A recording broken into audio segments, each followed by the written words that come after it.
Welcome to Social Aloe Ministries, where we are committed to glorifying God and exposing the devil. I'm supposed to be minding my own business today, consecrated unto the Lord, fasting, praying, the works. But that changed. As you can see from the title, I'm going to be speaking about kingdom couples again and addressing the issue of idolatry. And it is an idol. And the thing is, being on the straight and narrow path, there are many ways where if the enemy tries to get us to deviate even slightly to the left or right, we can fall into error. And many people have received a promise from the Lord about Him blessing them with a spouse. And He shows them who the person is. And initially, they may not have had any interest in that person. That person may not have been their type. But suddenly the Lord, in a sense, connects them spiritually. And because of that, there is this attraction. So what was never there before, the Lord creates it. And becomes an issue. And it becomes an issue even more so because maybe the Lord shows you one person today, and you're thinking maybe by the next week or so, the two of you are going to get connected. And the Lord may take a long time doing so. And maybe ask the Lord, it's like, why did you show me this person? Why do you kind of put this person in my heart? Why did you give me a burden for this person? And then it's going to take so long to connect the two of us. And then you may hear about putting the person on an altar.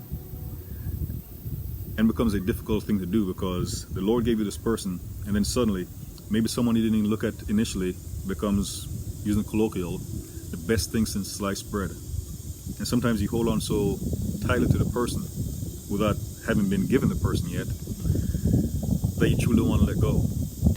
Almost as if the Lord were to take that person from you, as if He couldn't do any better. And the term putting a person on an altar, it comes from Abraham. But like something was biting me.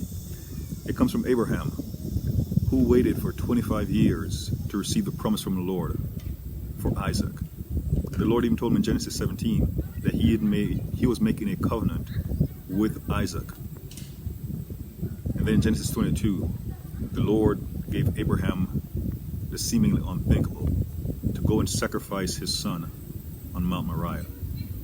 And Abraham was willing to do it. Now I could go to Genesis 2 or 22 and tell you a story about that, but I'm actually going to give the account in Hebrews 11. And the book of Hebrews is called the Hall of Fame of Faith because it speaks of many things that people did. Have some company. The things that people did to show their faith to the Lord. For example, in Hebrews 1, it speaks about, now faith is a substance of things hoped for, the evidence of things not seen. So at some point in time, the things that you're hoping for, faithfully hoping for, there will be evidence, there will be substance of it. But there is a wait. For Abraham, it was 25 years. And then he was enjoying the promise, and then the Lord told him to sacrifice it.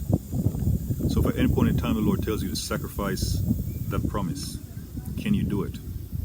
Because the thing is, if you cannot let go of that promise for any reason, then it means that promise has become an idol. And that's an issue. So Abraham was called the father of faith. It is written in Hebrews 11, starting in verse 11. Actually, let me start in verse 17. By faith, when he was tried. So there are times when the Lord tells you to let go of something, and He's trying you. Other times He's telling you to let go of something because you need to let go of it because it is not good for you. So again, by faith, Abraham, when tried, offered up Isaac, and he that had received the promises, offered up his only begotten son. So can you give up the promise the Lord has made to you? Of whom it was said that in Isaac shall thy seed be called. So hold up. The Lord made a covenant with Abraham in Genesis 17. The covenant was that Isaac would be the promised son that the Lord make a covenant with. That covenant had not yet been fulfilled, but the Lord was telling Isaac or Abraham to kill Isaac, who was a promise for a covenant that hadn't been fulfilled. See, some people can't even make it as far as going to what you would call a Mount Moriah to build the altar to put the promise on. But Abraham, he did it. And then it continues in verse 19. Accounting that God was able to raise him up even from the dead, from whence also he received him in a figure. So Abraham was willing to sacrifice Isaac, even though he was a promised child, even though the Lord told him that with this promised child, he was going to forge a covenant. Abraham was still willing to sacrifice Isaac. He was still willing to sacrifice the promise, figuring that even if the Lord did have him go through with it, that the Lord was able to raise those children, or raise Isaac from the dead. So he knew one way or another. Yes, it was the Lord telling him to sacrifice it. And with him being obedient,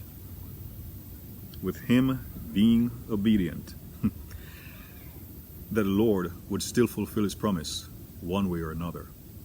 So if the Lord told you that so-and-so is a spouse he has ordained for you, but there comes a time for you to let go of the person, can you do it?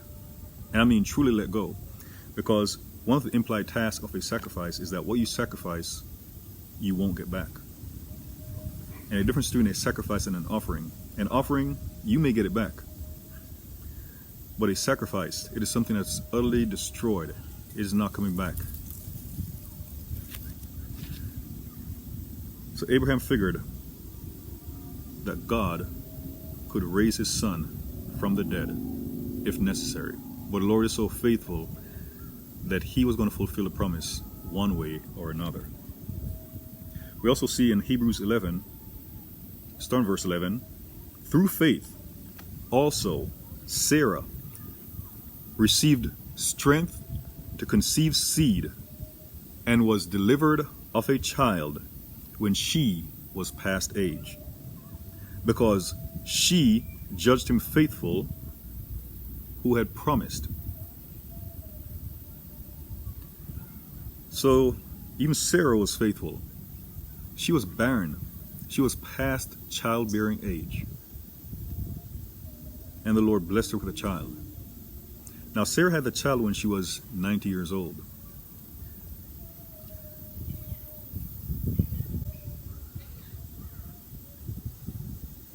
Okay, a couple of interesting things.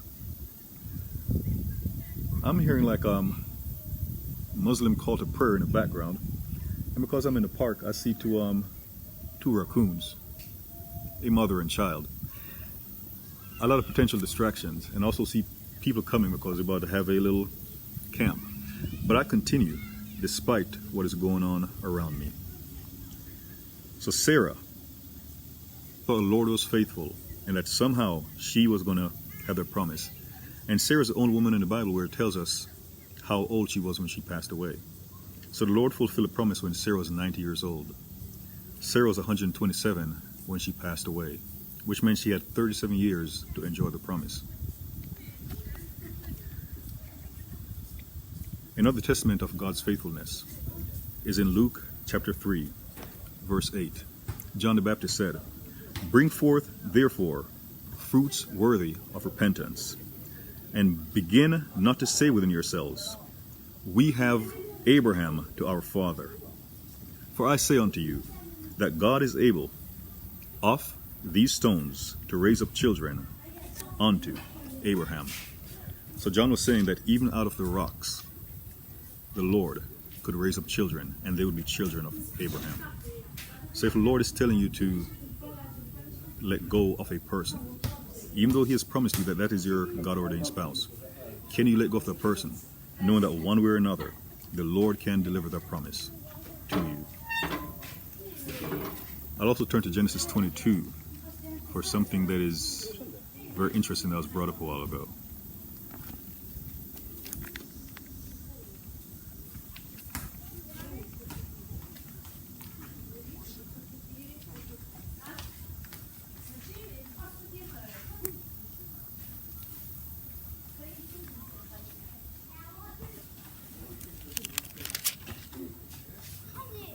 you doing? Hi, how are you? Oh, fine, thank you. Excuse me, sir. You put for you if you go back down here. Oh yes, I'm just recording. Oh, well, sorry about that. I'm almost finished. No problem. Okay, thank you.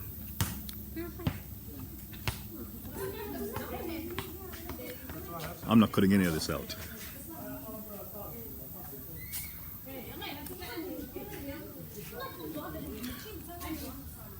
Okay. Some people are missing out on the blessing because they're holding on to the blessing. They're missing out on an even greater blessings because they're holding on to a blessing so much. Where that blessing, that promised God-ordained spouse, is an idol. In Genesis 22, the account of when Abraham was willing to sacrifice Isaac, the promised child. Starting at verse 15. And the angel of the Lord called unto Abraham out of heaven the second time, and said, By myself I have sworn, saith the Lord, for because thou hast done this thing, and hast not withheld thy son, thine only son, that in blessing I will bless thee, and in multiplying I will multiply thy seed as the stars of the heaven, and as the sand which is upon the seashore. And thy seed shall possess the gates of his enemies.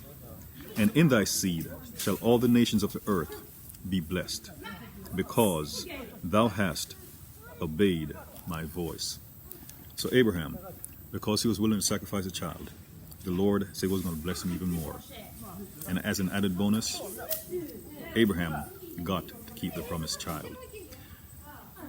So with this pursuit of becoming a kingdom couple, ensure that the person that you're waiting on, the person you pursue and the person you intend to pursue, does not become an idol, because that idol could very well block even more blessings.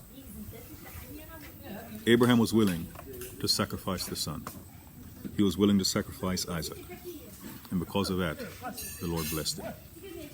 And even if he had ended up killing that child, he reasoned the Lord could have brought him back to the dead. So I pose this question to you. If you're waiting on a God-ordained spouse, especially if you know who the person is, can you put that person on the altar? Can you give the person to the Lord and say, Lord, I'm not going to have any idols above you? Even letting go of the promise back to the Lord. He is able and he is faithful. This is amusing. God bless you.